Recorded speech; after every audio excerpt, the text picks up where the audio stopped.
Hello, Singer. Yes, I'd like to ask for a refund. Yes, the sewing machine I bought from you seems to have some type of defect. The plug is not attached to the wire anymore. And there seems to be a clause in your warranty against mastiffs that chew wires of sewing machines. So, I'd like to ask me, what happened here?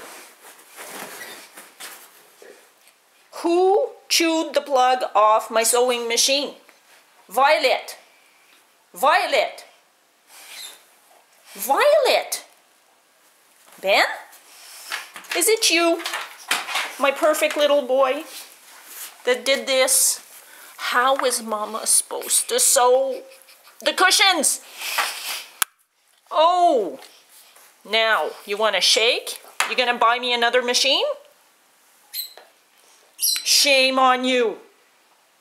Ben, look at Mama. Ben, you're guilty. I know it's you. It's not the big gray thing this time. I know it's you. Violet doesn't chew things. You chew things. Now, would you like to call Singer so they can send me a new machine?